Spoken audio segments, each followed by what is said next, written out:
મકરપુરા જેડીસીમાં ભંગારના માલ સામાન મુદ્દે ખંડણી માંગનાર વિરુદ્ધ પોલીસ કાર્યવાહી કરશે। મીડિયાવાળાએ પકડ્યો છે કહીને 10 લાખની ખંડણી માંગી હતી। ટેમ્પો ચાલક પાસેથી 5 શખ્સે ₹7 લાખ પડાવ્યા। મકરપુરા જેડીસીમાં ચોરી કરેલા સામાનનો ટેમ્પો પકડાઈ ગયો છે તેમ કહી બોગસ મીડિયાવાળા બનાવીને ટેમ્પો ચાલક પાસે ₹10 લાખની ખંડણી માંગી। જો તમે રૂપિયા નહીં આપે તો કેસોમાં ફસાવી દેવાની ધમકી આપીને ટેમ્પો ચાલક પાસેથી ₹7 લાખ પડાવ્યા હતા, જેથી આધેડ ડ્રાઈવરે માંજરપુર પોલીસ સ્ટેશનમાં 4 શખ્સો સામે ફરિયાદ નોંધાવી છે। વડોદરા શહેરના મકરપુરા જેડીસી પાસે મારુતિધામ સોસાયટીમાં રહેતા પ્રકાશભાઈ કાળીદાસ પરમાર ભાડેથી ટેમ્પો ચલાવી પેરામાઉન્ટ કંપનીમાંથી લોખંડનો સામાન ટેમ્પામાં મૂકી ભાડા મારે છે। તેઓ 28 વર્ષથી કંપનીમાંથી સામાન ભરવા માટે જાય છે, ત્યારે કંપનીમાં સિક્યુરિટી ગાર્ડ તરીકે નોકરી કરતા નગીન જીવન મકવાણા સાથે મિત્રતા થઈ હતી અને બંનેને રૂપિયાની જરૂર હોય કંપનીમાં ચોરી કરવાનું નક્કી કર્યું હતું। ગત તારીખ 5મી જૂનના રોજ રાત્રિના સમયે બંને વિજેન્દ્ર રાજભર સામે કંપનીમાંથી MS ગડર, આઈ બીમ તથા સાફ્ટિંગ પાઇપો અને ચેનલો મળી ₹1.10 લાખની ચોરી કરી હતી અને પ્રકાશ પરમારને વિજેન્દ્ર રાજભરે ₹1.20 લાખ આપી દીધા હતા અને આ માલ જેડીસીમાં મહાદેવ કાંટા ઉપર વજન કરવામાં આવ્યો, પરંતુ અશોક દુબેએ આ ટેમ્પો પકડી લીધો અને વિજેન્દ્ર રાજભરે આ માલ ચોરી કરીને ક્યાંથી લાવ્યો તેમ પૂછતા ગજેન્દ્ર રાજભરે આ માલ પ્રકાશ પરમાર પાસેથી લાવ્યો હોવાનું જણાવ્યું, જેથી અશોક દુબેએ પ્રકાશ પરમારને જ્યુપિટર 4 રસ્તા પાસે બેન્કર હોસ્પિટલ નજીક બોલાવી પ્રકાશ પરમારને સમગ્ર મામલે તેના માલિકને બોલાવવાની ધમકી આપી। 10 લાખની ખંડણી માંગી હતી, પરંતુ પ્રકાશ પાસે આટલી મોટી રકમ ન હોવાનું જણાવી અશોક દુબેને જેણે જણાવ્યું હોય તેને જણાવતા અશોક દુબેએ તરકટ રચી વિજેન્દ્ર રાજભર પાસેથી અરજી પોલીસ સ્ટેશનમાં અપાવી છે, જેમાં માલની પ્રકાશ પરમાર દ્વારા કોઈ બિલ આપવામાં આવ્યું નથી, જેથી અરજીના આધારે પોલીસે કંપનીના માલિકના નિવેદન લેતા મકરપુરા રોડ પર શિવમ ટેનામેન્ટમાં રહેતા ભાવેશ હરેશકુમાર ત્રિવેદી મકરપુરા જેડીસીમાં પેરામાઉન્ટ નામની કંપની ધરાવે છે, સિક્યુરિટી ગાર્ડ તરીકે નોકરી કરતા નગીન જીવન મકવાણા તથા કંપનીમાં માલ ખાલી કરવા માટે આવતા ટેમ્પો ચાલક પ્રકાશ કાળીદાસ પરમારને વિજેન્દ્ર લાલચંદ રાજભરે કંપનીમાંથી ₹1.10 લાખના MS સાફ્ટિંગ પાઇપો અને ચેનલોની ફરિયાદ નોંધાઈ। ગઈ 5 જૂનના રોજ પેરામાઉન્ટ કંપની છે જીઆઈડીસીમાં, એ કંપનીમાં એક ચોરી થયેલી।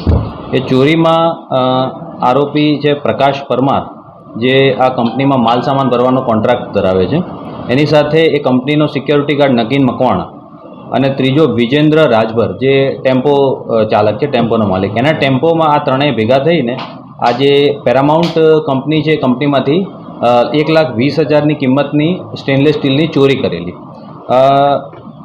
આ ચોરી બાદ જે પ્રકાશ પરમાર છે એ પ્રકાશ પરમારને આ વિજેન્દ્ર રાજભર જે છે વિજેન્દ્ર રાજભરે 1,20,000 આપેલા આજે આની કિંમત, અને એ લોકો મહાદેવ કાંટો છે એ જીઆઈડીસીમાં છે ત્યાં કાંટા પાવતી મેળવેલી, અને ત્યારબાદ અશોક દુબે નામનો એક આપણો બીજો ગુનો દાખલ થયો છે। એ અશોક દુબેએ આ વિજેન્દ્ર રાજભરનો કોન્ટેક્ટ કરેલો અને એને ટેમ્પો સાથે પકડ્યો છે અશોક દુબે જ્યુપિટર 4 રસ્તા પાસે આ વિજેન્દ્ર રાજભરને લઈ જઈને એને જણાવેલ કે ત્યાં ચોરી કરેલી છે, કોની પાસેથી લાવ્યો છે જણાય, એટલે વિજેન્દ્ર રાજભરે જણાવેલું કે આ પ્રકાશ પરમાર પાસેથી હું લાવેલો છું। ત્યારબાદ આ અશોક દુબે પ્રકાશ પરમારનો કોન્ટેક્ટ કરીને એને જ્યુપિટર 4 રસ્તા પાસે જે બેન્કર હોસ્પિટલ આવેલી છે ત્યાં બોલાવેલા। બેન્કર હોસ્પિટલ પાસે બોલાવીને પ્રકાશ પરમારને અશોક દુબે જણાવેલ કે તે આ ચોરી કરેલી છે એ તારા કંપની માલિકોને બોલાય અને 10 લાખ રૂપિયા મને આપી દે, નહીં તો હું પોલીસમાં આની જાણ કરીશ।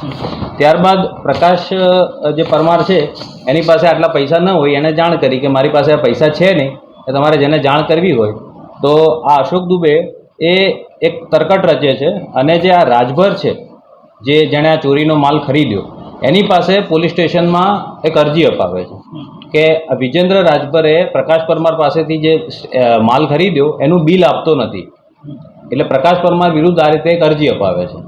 ત્યારબાદ આ અરજીની તપાસ પોલીસ સ્ટેશનમાં ચાલુ હતી, એ દરમિયાન આપણે જે કંપનીના માલિકોના નિવેદન લીધેલ, કંપનીના માલિકોના નિવેદન લેતા ખબર પડી કે ખરેખર આવો ચોરીનો એક બનાવ બનેલો છે અને કંપનીમાંથી આ રીતે ચોરી થયેલી છે। ત્યારબાદ આપણે સીસીટીવી ફૂટેજ મળ્યા છે અને સીસીટીવી ફૂટેજમાં આ તમામ જે અશોક દુબે, વિજેન્દ્ર રાજભર એ બધા એ સીસીટીવી ફૂટેજમાંથી એને એ બાબતને સમર્થન મળે છે। ત્યારબાદ એક રોહિત પાંડે અને અશોક દુબે એ લોકો એકબીજા ટેલિફોન કરીને આ પ્રકાશ પરમારને 10 લાખ રૂપિયા આપવા માટે દબાણ કરે છે.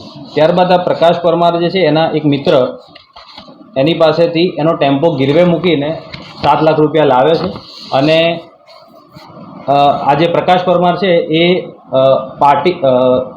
શૈલેષ પાટીલ એ મારુતિધામમાં એની સાથે જ રહે છે. એની સાથે જયેશ પટેલ અને વિજય ચૌહાણ જે તમામ મારુતિધામમાં સાથે રહે છે. એ લોકો આ પ્રકાશ પરમાર પાસે 7 લાખ રૂપિયા અશોક દુબે માંગ્યા છે એ પ્રમાણે એની પાસે આ 7 લાખ રૂપિયા લઈ લે છે અને પ્રકાશ પરમાર છે એ એના મિત્ર રાજુભાઈ મંડોદરા પાસે એનો ટેમ્પો ગીરવે મૂકીને 7 લાખ રૂપિયા રોકડા લાવે છે અને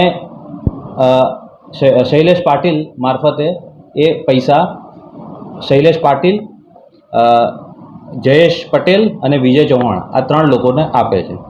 એટલે આપણે આમાં કુલ 2 ગુના દાખલ કરેલા છે. પહેલો ગુનો જે કંપનીમાં જે પેરામાઉન્ટ કંપનીમાં ચોરી થઈ છે એ કંપનીમાં ચોરીનો એક ગુનો, જેમાં આરોપી પ્રકાશ પરમાર, નગીનભાઈ મકવાણા અને વિજેન્દ્ર રાજભર આ 3 આરોપીઓ છે. આ 7 વર્ષથી ઓછી સજાનો ગુનો છે એટલે ત્રણેયને આપણે એના ચહેરા નિશાન પત્રક ભરીને એને મુક્ત કરેલા છે. ત્યારબાદ બીજો જે ગુનો છે એની અંદર શૈલેષ પાટીલ, જયેશ પટેલ, વિજય ચૌહાણ અને અશોક દુબે આ 4 આરોપીઓ છે, જેમાં બળજબરીથી કઢાવી લેવું અને ખંડણીના આ ગુના જે સેકન્ડ ગુનો આપણે દાખલ કરેલો છે. આ ગુનો દાખલ થયા બાદ 12 તારીખના જ્યારે આપણે એની જે જયેશ પટેલ છે આરોપી એનું સ્ટેટમેન્ટ લઈને એને મુક્ત કરેલો, ત્યારબાદ 12 તારીખે રાત્રે એસએસજી હોસ્પિટલમાંથી આ જે આરોપી છે જયેશ પટેલ એણે ફિનાઇલ પીધેલાની વર્દી આપણને મળેલી. એ સ્ટેશનરી નોંધના આધારે આપણે એસએસજી હોસ્પિટલ જઈ એનું નિવેદન લીધેલ. જે નિવેદનમાં વિડીયોગ્રાફિક નિવેદન એનું લીધેલ, સહીવાળું નિવેદન લીધેલ, જેમાં નિવેદન સમયે એની બેન પણ હાજર હતી જયેશ પટેલની, જેમાં એણે એવું જણાવેલું કે પાસા પોલીસ કરશે એના ડરથી મેં આ ફિનાઇલ પીધેલું અને મારે કોઈ પોલીસ ફરિયાદ કરવી નથી. ત્યારબાદ 13/6ના રોજ સાંજે ફરીથી આ જે આરોપી જયેશ પટેલ છે એણે એક બીજો સોશિયલ મીડિયામાં વિડીયો વાયરલ કરેલ કે પોલીસે મને ગુપ્ત ભાગ ઉપર કરંટ આપ્યો છે અને માર્યો છે. ત્યારબાદ આપણે એ બાબતે એક જાણવાજોગ દાખલ કરેલી છે માંજલ પોલીસ સ્ટેશનમાં 19/2025. આપણે ત્યાંના જે ડૉક્ટરશ્રી છે એમની સાથે વાત કરેલી છે અને ડૉક્ટર સાહેબે જણાવેલ છે કે કોઈ પણ પોલીસ દ્વારા મારેલા કે કરંટ આપેલાના કોઈ પુરાવો મળેલા નથી. તેણે ફિનાઇલ પીધું હોય એવા પણ કોઈ પુરાવા મળેલા નથી અને બિલકુલ ખોટા મોકામ આક્ષેપો કરેલા છે. તો જે આ જયેશ પટેલ છે એણે મીડિયામાં વિડીયો વાયરલ કરીને પ્રિન્ટ અને ઇલેક્ટ્રોનિક મીડિયામાં આ ખોટી એક ભ્રામક જે બધી રજૂઆતો કરેલી છે એને અત્યારે મેડિકલ સારવાર યાદી એની મેળવવાની ચાલુ છે અને તમામ એના આક્ષેપો ખોટા પુરવાર થયેલા છે. આ સિવાય જે પ્રથમ આરોપી છે શૈલેષ નારાયણ પાટીલ, એણે પણ પહેલા દિવસે આ રીતના આક્ષેપો કરેલા, એનું પણ સારવાર સર્ટિફિકેટ આવેલું, એને પણ કોઈ પોલીસ દ્વારા મારેલાના પુરાવા મળેલા નથી. હાલ તપાસ ચાલુ છે. સમગ્ર ગુનામાં આપણને ઘણા બધા સીસીટીવી ફૂટેજ મળેલા છે, ઘણા બધા કોલ રેકોર્ડિંગ મળેલા છે, જેમાં તમામ આરોપીઓ વિરુદ્ધ સબળ પુરાવા મળેલા છે અને હાલ તપાસ ચાલુ છે.